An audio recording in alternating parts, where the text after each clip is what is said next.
Friends, ఈ ప్రపంచంలో అత్యంత ప్రసిద్ధమైన ప్రేమ కథ ఏది అంటే చిన్న పిల్లాడైనా చెప్పే పేరు రోమియో జూలియట్. కానీ ఎప్పుడైనా ఆలోచించారా? ఈ కథలో మనం ప్రేమను మాత్రమే చూస్తున్నాం. ఒక సామాజిక నేరాన్ని ఎవరూ చూడట్లేదు. వందల ఏళ్లుగా మనం దీన్ని ఒక రొమాంటిక్ డ్రామాలా వింటున్నాం. కానీ ఈరోజు మనం వెరోనా నగరపు ఆ చీకటి సందులోకి వెళ్దాం. అక్కడ ఇద్దరు ప్రేమికులు మాత్రమే లేరు. అక్కడ పరువు కోసం ప్రాణాలు తీసే అహంకారం ఉంది. మనిషిని మనిషిగా చూడని గుడ్డితనం ఉంది. అసలు రోమియో జూలియట్ కథ మనకు ఏం చెబుతోంది? అది ఒక త్యాగమా, లేక తప్పుదారి పట్టిన ఒక తరమా? Let's explore it. ముందుగా కథ వెరోనాలో మొదలవుతుంది. అక్కడ రెండు రాజ్యాలు కాదు, రెండు అహంకారాలున్నాయి. అవే మాంటెక్స్ మరియు క్యాపులెట్స్. వారి మధ్య శత్రుత్వం ఎందుకు మొదలైందో ఎవరికీ గుర్తులేదు. కానీ ఒకరి పేరు వింటే ఒకరికి రక్తం మరుగుతుంది. ఇక్కడ ఫిలాసఫీ ఏంటంటే, మనస్తత్వ శాస్త్రంలో దీన్నే లెర్నుడ్ హేట్రేడ్ అంటారు. అంటే పుట్టినప్పుడు మనకు ఎవరి మీద ద్వేషం ఉండదు, కానీ సమాజం మన మెదల్లోకి వారు మన శత్రువులు అనే విషయాన్ని ఎక్కిస్తుంది. ఆలోచించండి ఫ్రెండ్స్, ఈరోజు మనం కులాల పేరుతో, మతాల పేరుతో కొట్టుకుంటున్న గొడవలు మనవి కావు. అవి మన తాతలు మనకు అప్పగించిన జబ్బులు. మనకు సంబంధం లేని పాత పగల్ని మనం వర్తమానంలో ఎందుకు మోస్తున్నాం? రోమియో జూలియట్ పుట్టకముందే వారి శత్రువులు ఎవరో సమాజం డిసైడ్ చేసింది. ఇది వారు చేసిన మొదటి తప్పు కాదు, సమాజం చేసిన మొదటి కుట్ర. సరిగ్గా అప్పుడే రోమియో జూలియట్లు ఒకరినొకరు చూసుకుంటారు. వాళ్ళది మొదటి చూపులో పుట్టిన ప్రేమ కాదు, అది ఒక అగ్నిపర్వతం. జూలియట్ వయసు కేవలం 13 ఏళ్ళు. రోమియో కూడా ప్రపంచం తెలియని కుర్రాడే. ఇక్కడ సైకలాజికల్ పాయింట్ ఏంటంటే, ఈ వయసులో మెదడు రియాక్టెన్స్ అనే మోడ్లో ఉంటుంది.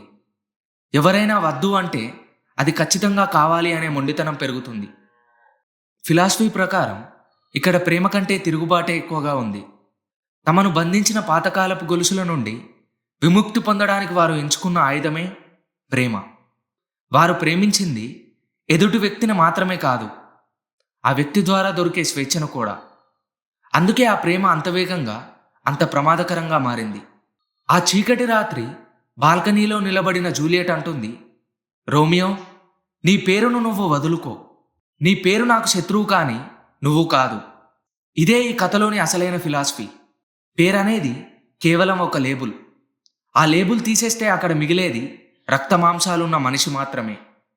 జూలియట్ అడిగే ప్రశ్న నేటికీ సజీవంగానే ఉంది. మనం మనిషిని ప్రేమిస్తున్నామా, లేక ఆ మనిషికి ఉన్న హోదాను, లేబుల్స్ని ప్రేమిస్తున్నామా?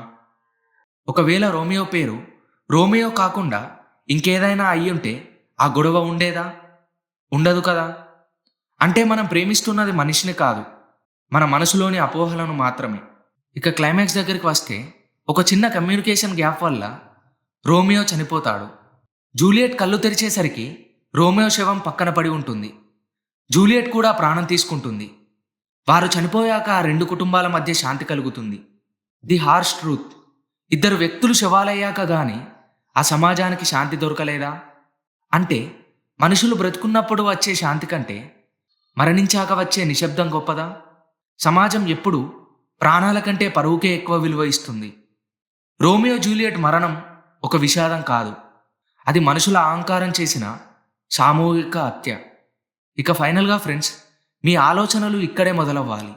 మనం రోమియో జూలియట్ కథ విని ఏడుస్తాం, కానీ మన కళ్ళ ముందు ఎవరైనా ప్రేమికులు కనిపిస్తే విడదీయాలని చూస్తాం. ఇలా ఎందుకు? మనలో ఉన్న ఆ ద్వేషం ఇంకా చావలేదు.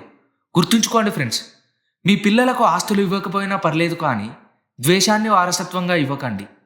ప్రేమించడం నేర్పకపోయినా పర్లేదు, కానీ ఒక మనిషిని మనిషిగా చూడటం నేర్పండి. లేదంటే వెరోనా వీధుల్లో ఆ రోజు చిందిన రక్తం మీ ఇంట్లో కూడా ప్రవహిస్తూనే ఉంటుంది. ఈ వీడియో ఇంతే ఫ్రెండ్స్. ఈ వీడియో మీకు ఎలా అనిపించిందో మీ అభిప్రాయాన్ని మాతో పంచుకోండి. వీడియో నచ్చితే లైక్ చేసి మీ ఫ్రెండ్స్ అండ్ ఫ్యామిలీతో షేర్ చేయండి. నెక్స్ట్ ఎపిసోడ్లో మరో ఇంట్రెస్టింగ్ టాపిక్తో కలుద్దాం. అంతవరకు bye. This is Nikhil signing off. Jai Hind.